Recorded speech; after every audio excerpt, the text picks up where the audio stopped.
تو یہ جو آخری دن تھا آپ کا بہت ہی زیادہ مشکل دن تھا. اس دن کفار مکہ نے آپ کے گھر کا محاصرہ کرنا تھا اور آپ کو دنیا سے گویا کہ آپ کا خاتمہ کرنے کا ارادہ کر کے آپ کے گھر کے باہر کھڑا ہونا تھا. آپ تو نکل چلے حضرت ابوبکر صدیق رضی اللہ تعالیٰ عنہ کی معیت میں، اور آپ کی کچھ کفار مکہ کی کچھ امانتیں اور کچھ معاملات بھی چونکہ ابھی تک مکہ میں نمٹنے رہتے تھے، تو اس کے لیے جس شخصیت کا آپ نے انتخاب کیا اپنے بستر استراحت پر اس مشکل ترین رات میں رہنے کے لیے اور آرام پانے کے لیے، وہ حضرت علی المرتضیٰ رضی اللہ تعالیٰ عنہ ہیں. اور 22 یا 23 سال کی عمر میں آپ نبی کریم صلی اللہ علیہ وسلم کا یہ اہم ترین حکم بجا لاتے ہیں، یہ سوچ کر کہ یہ اتنا مشکل کام ہے کہ کفار مکہ باہر کھڑے ہیں ننگی تلواروں کے ساتھ، کسی وقت حملہ آور بھی ہو سکتے ہیں. گویا کہ آپ نے اپنی جان نبی کریم صلی اللہ علیہ وسلم پر فدا کر کے آپ کے بستر استراحت پہ آپ نے وہ رات گزاری، مشکل ترین رات گزاری، اور کوئی مشکل پیش نہیں آئی، بلکہ کفار جب صبح داخل ہوئے ننگی تلواروں کے ساتھ حیران رہ گئے کہ نبی کریم صلی اللہ علیہ وسلم تو موجود نہیں ہے. آپ کا جانثار صحابی موجود ہے حضرت علی رضی اللہ تعالیٰ عنہ، اور چنانچہ انہوں نے آپ کو کہا تو کچھ نہیں، بہرحال دیکھا کہ بڑے اطمینان اور سکون کے ساتھ یہ رات انہوں نے گزاری ہے، اور آپ کی امانتیں دو تین یوم کے اندر، 2-3 دنوں کے اندر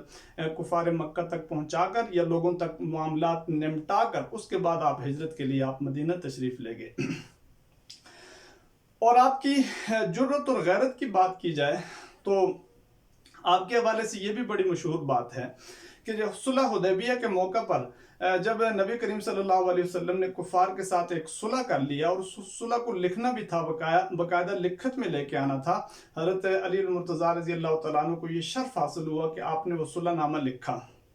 جب صلح نامہ لکھ رہے تھے، نبی کریم صلی اللہ علیہ وسلم نے فرمایا کہ علی یوں لکھو، ھذا ما قاض علیہ محمد رسول اللہ، یہ وہ فیصلہ ہے جس کو محمد رسول اللہ صلی اللہ علیہ وسلم نے طے کیا ہے. تو کفار میں سے ایک شخص بولا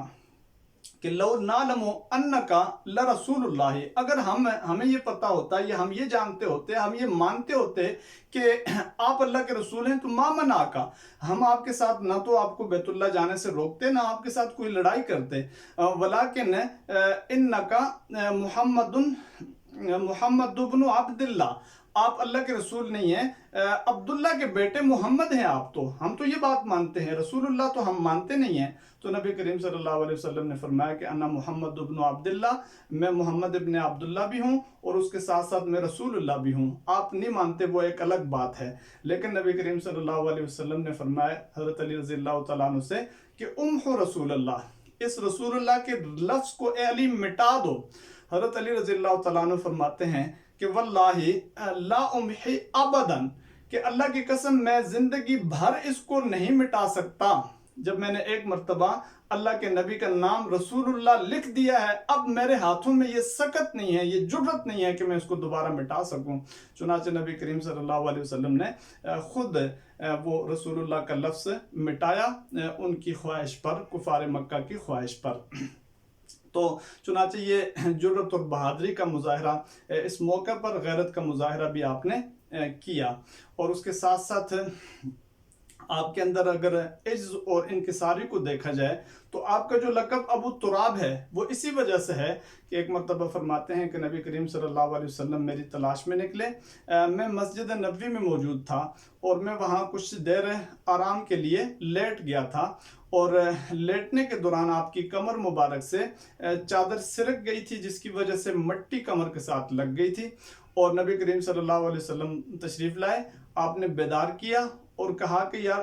کم یا ابا تراب، علی نے کہا کہ کم یا ابا تراب، اے ابو تراب کھڑے ہو جاؤ. اور جو بھی معاملہ تھا آپ نے اس کے بعد ان سے کیا، یا جو کام تھا وہ نمٹایا. اور اس کے بعد حضرت علی رضی اللہ تعالیٰ عنہ فرماتے ہیں کہ کسی نام پر مجھے اتنی خوشی نہیں ہوتی جس نام سے لوگ مجھے پکارتے ہیں، جتنی خوشی مجھے ابو تراب کہنے سے ہوتی ہے. تو اس وجہ سے آپ کا جو لقب ابو الحسن ہے وہ آپ کے بیٹے کی وجہ سے، اور ابو تراب نبی کریم صلی اللہ علیہ وسلم نے آپ کو جو لقب دیا اس کی وجہ سے ہے.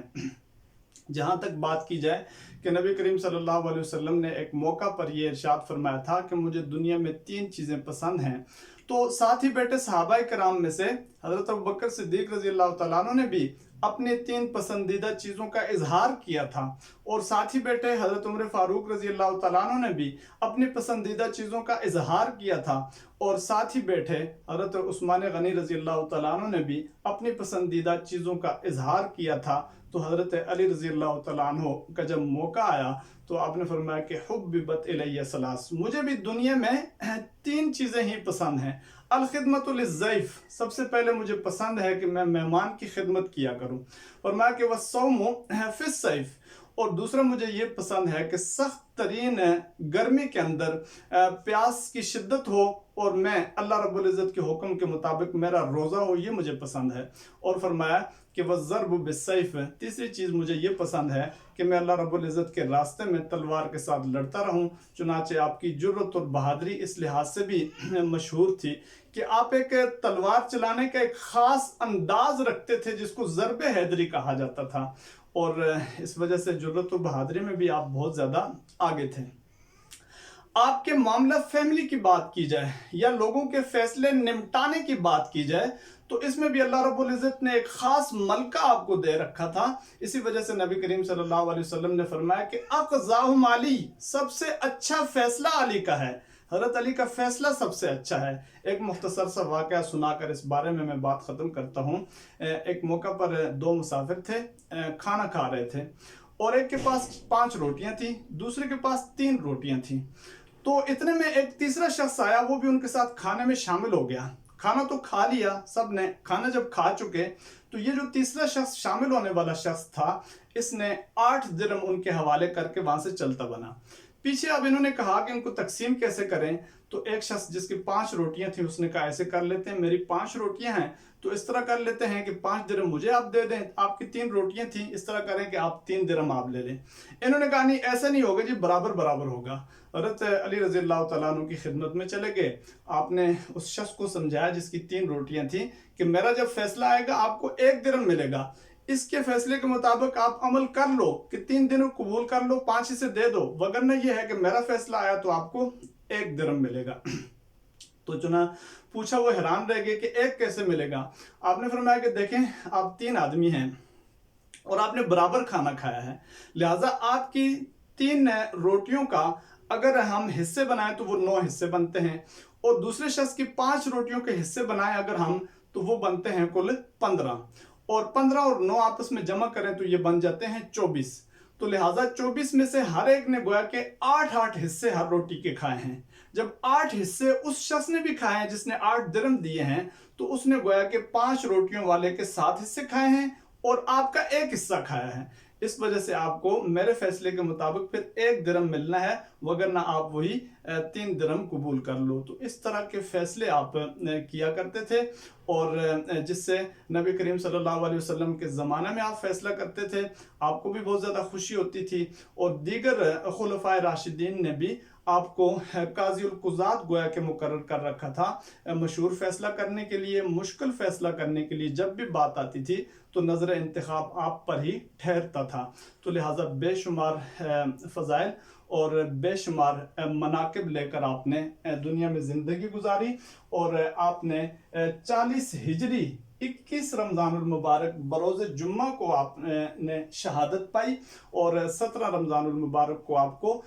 صبح کے وقت صبح کی نماز میں سجدے کی حالت میں زخمی کیا گیا۔ انہی زخموں کے تاب نہ لا کر آپ 21 رمضان المبارک کو دنیا سے آپ چلے گئے اور شہادت آپ نے پائی، اور یہ پورا عرصہ آپ نے اسلام کے ساتھ اس طریقے سے وابستہ آپ نے گزارا کہ اپنی ہر قربانی آپ نے اسلام کے لیے پیش کی۔ رضی اللہ عنہم ورضوا عنہ وما علینا الا البلاغ۔